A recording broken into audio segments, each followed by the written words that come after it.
दोस्तों आप देख रहे हैं डीएलएस न्यूज़ पॉइंट। हम बात करेंगे देश दुनिया की तमाम बड़ी खबरों पर और कुछ खबरें ऐसी हैं जो आपके लिए बहुत ज़रूरी है, तो वीडियो को पूरा ज़रूर देखना और कमेंट में ये भी बताएं ये वीडियो आप किस शहर राज्य से देख रहे हैं। तो चलिए नज़र डालते हैं आज की तमाम बड़ी खबरों पर। देखिए दोस्तों, पहली सबसे बड़ी खबर, मुख्यमंत्री योगी आदित्यनाथ ने युवाओं को उद्योग स्थापित करने का बड़ा मौका दिया। इससे न केवल स्वरोजगार को बढ़ावा मिलेगा बल्कि स्थानीय स्तर पर नए रोजगार के अवसर भी पैदा होंगे। विशेषज्ञों का मानना है कि नए उद्योग लगने से जिले की अर्थव्यवस्था को नई रफ्तार मिलेगी और रोजगार की तलाश में युवाओं को दूसरे शहर की ओर नहीं जाना पड़ेगा। अपने जिले में बेहतर संभावनाएं तैयार होंगी। इसी के साथ आगे देखिए, अयोध्या के राम मंदिर के चढ़ावा चोरी का मामला पूरे देश में चर्चा का विषय रहा। अब इस मामले पर कांग्रेस अध्यक्ष मल्लिकार्जुन खड़गे और राहुल गांधी ने पीएम मोदी को पत्र लिखा। पीएम मोदी से कहा, हम आपसे आग्रह करते हैं कि आप ट्रस्ट के वित्तीय मामलों की तुरंत एक स्वतंत्र और व्यापक जांच के आदेश दें, जिसमें नगद, सोना चांदी सहित सभी चढ़ावों के प्रबंधन की जाँच भी शामिल हो। वहीं अगला अपडेट देखिए, दिल्ली सरकार ने फसल नुकसान झेलने वाले किसानों को बड़ी राहत देने का फैसला किया। सरकार ने अगस्त-सितंबर 2025 में हुई भारी बारिश और जल भराव से प्रभावित किसानों को मुआवजा देने के लिए 33 करोड़ रुपए मंजूर किए। इस फैसले के तहत 100% फसल नुकसान झेलने वाले पात्र किसानों को 75,000 रुपए प्रति हेक्टेयर की दर से आर्थिक सहायता दी जाएगी। यह राशि किसानों के बैंक खातों में डायरेक्ट यानी कि डीबीटी के माध्यम से भेजी जाएगी। वहीं आगे देखिए, देश में पुराने लंबित मामलों के जल्द निपटाने के लिए जस्टिस सूर्यकांत ने बड़ा फैसला लिया।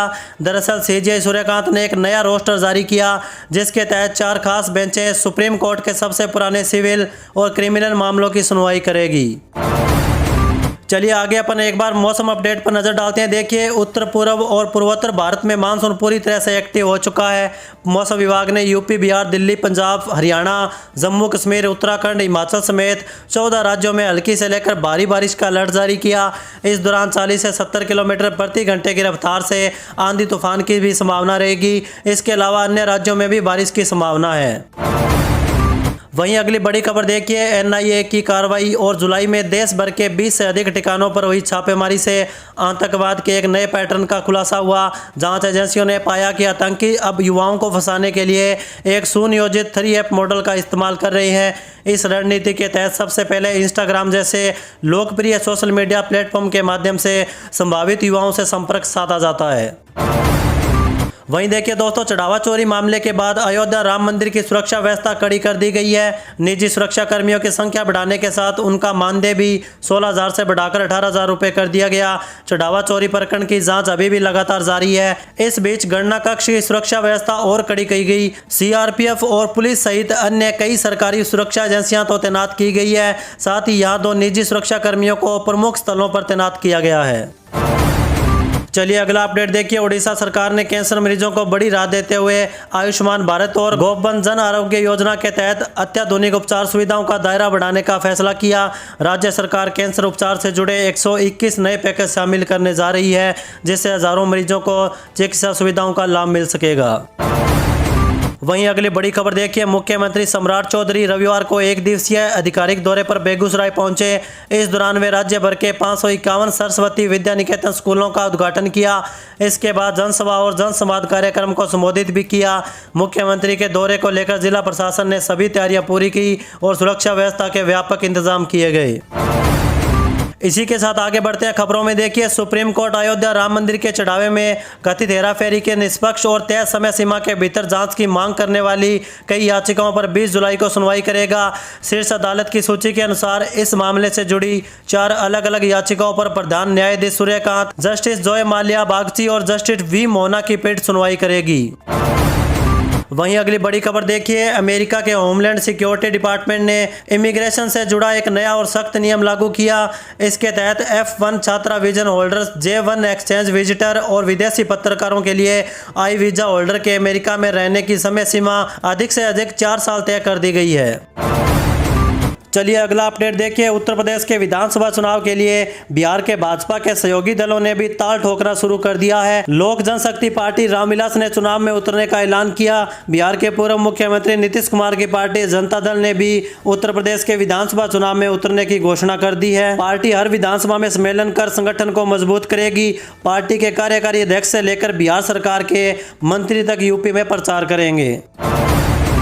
वहीं देखिए दोस्तों, बिजली कंपनियों ने 1200 यूनिट से कम खपत वाले उपभोक्ताओं को भी लाइफ लाइन श्रेणी से बाहर कर दिया, जिससे उन्हें सस्ती बिजली का लाभ नहीं मिल पा रहा। किसी भी वित्तीय वर्ष में 1200 यूनिट तक बिजली खर्च करने वाले उपभोक्ता भले ही टैरिफ आदेश के अनुसार सस्ती बिजली के हकदार है, लेकिन बिजली कंपनियों ने एक झटके में 1200 से कम खपत वालों को भी लाइफ लाइन श्रेणी के दायरे से बाहर कर दिया। इसी के साथ अगली बड़ी खबर देखिए, मुख्यमंत्री सम्राट चौधरी की घोषणा के बाद पुलिस मुख्यालय ने महिलाओं और लड़कियों की सुरक्षा के लिए सभी जिलों में थाना स्तर पर हॉटस्पॉट चिन्हित कर दिए हैं। इनमें स्कूल, कॉलेज, कोचिंग संस्थान, महिला छात्रावास, shopping mall, park, cinema hall और ऐसे सार्वजनिक स्थलों को चुना गया जहां महिलाओं लड़कियों की आवाजाही सबसे अधिक होती है। ऐसे स्थानों पर महिला सुरक्षा के लिए पुलिस दीदी टीम लगाई गई है। वहीं अगली बड़ी खबर देखिए, सीएम योगी आदित्यनाथ ने संभल में सपा और कांग्रेस पर जमकर निशाना साधा। भर्तियों में सैफई सिंडिकेट और पुरानी सरकारों में दंगों का आरोप लगाया।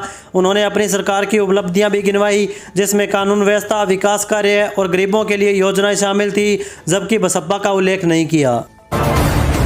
चलिए आगे बढ़ते हैं खबरों में देखिए, लोकसभा अध्यक्ष ओम बिरला ने मानसून सत्र से पहले उद्धव गुट के 6 सांसदों के शिंदे गुट में विलय को मंजूरी दी, जिससे शिवसेना की ताकत 13 हो चुकी है। साथ ही टीएमसी पार्टी से अलग हुए 20 बागी सांसदों को भी अलग बैठने की व्यवस्था मिली, जबकि उनके एनसीपीआई में शामिल होने पर अंतिम फैसला लंबित है। इसी के साथ अगली बड़ी खबर देखिए, विकसित भारत गारंटी फॉर रोजगार और आजीविका मिशन ग्रामीण में महिलाओं की भागीदारी बढ़ाने के लिए कार्यस्थलों को महिला अनुकूल बनाया जाएगा। जिन भी कार्यस्थलों पर 5 वर्ष से कम आयु के 5 या उससे अधिक बच्चे होंगे, वहां उनकी उचित देखभाल और सुरक्षा के लिए एक समर्पित महिला की नियुक्ति की जाएगी और उसे निर्धारित मजदूरी दर के अनुसार भुगतान भी दिया जाएगा। उप मुख्यमंत्री केशव प्रसाद मौर्य ने महिला अनुकूल कार्यस्थल उपलब्ध कराने के निर्देश दिए।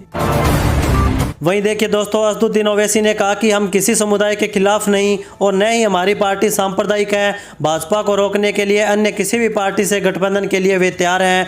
मुख्यमंत्री पर निशाना साधते हुए कहा कि उनकी नाक के नीचे चोरी हो गई।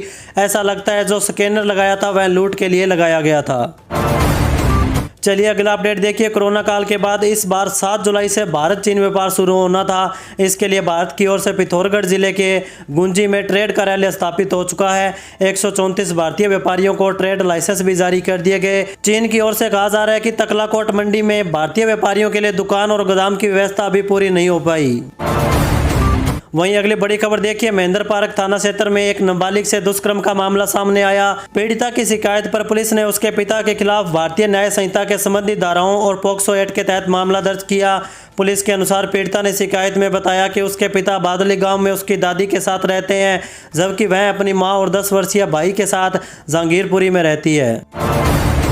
इसी के साथ आगे बढ़ते हैं खबरों में देखिए, मानसून सेशन की शुरुआत आज से होगी। इस बीच केंद्रीय गृह मंत्री अमित शाह वंदे मातरम से जुड़ी एक बिल पेश करने वाले हैं। बिल के अनुसार यदि कोई व्यक्ति जानबूझकर राष्ट्रीय गीत के गायन को रोकता है या इसे गा रही सभा में अशांति पैदा करता है तो उसे 3 वर्ष तक का कारावास या जुर्माना या दोनों की सजा दी जा सकती है।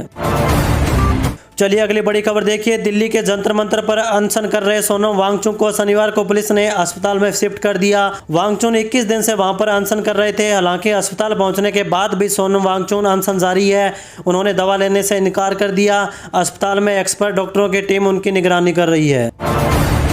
वहीं अगला अपडेट देखिए, मध्य प्रदेश में समान नागरिक संहिता यूसीसी लागू करने की दिशा में बड़ा कदम उठाते हुए मुख्यमंत्री डॉक्टर मोहन यादव ने कैबिनेट बैठक में विधेयक को मंजूरी दी। अब यह विधेयक मानसून सत्र के दौरान मध्य प्रदेश विधानसभा में पेश किया जाएगा। सीएम डॉक्टर मोहन यादव ने कहा, आज का दिन कई कारणों से महत्वपूर्ण है। आज समान नागरिक संहिता को सदन में पेश करने का फैसला लिया गया। यूसीसी के जरिए राज्य में सभी को बराबरी का दर्जा मिलेगा, जिनमें राम और रहीम भी शामिल है। चलिए आगे बढ़ते हैं खबरों में देखिए, बिहार के बांकीपुर विधानसभा चुनाव से पहले सूबे में सियासी सरगर्मी तेज हो गई है। जन सुराज के संस्थापक प्रशांत किशोर ने भारतीय जनता पार्टी को लेकर बड़ा दावा किया। उन्होंने कहा, मेरी पार्टी के चुनावी मैदान में उतरने से बीजेपी डर से कांप रही है और सीट बचाने के लिए अपने पूरे संगठन को काम पर लगा दिया है। वहीं देखिए दोस्तों, पंजाब सरकार की मुख्यमंत्री सेहत योजना हृदय रोगियों के लिए वरदान साबित हो रही है, जिसके तहत 135 मरीजों के कैशलेस इलाज पर 2.5 करोड़ रुपए खर्च किए गए। यह योजना आर्थिक बाधाओं को दूर कर समय पर जीव रक्षक हृदय उपचार सुनिश्चित करेगी, जैसा कि फाजिल्का के मनजीत सिंह के मामले से यह स्पष्ट हुआ।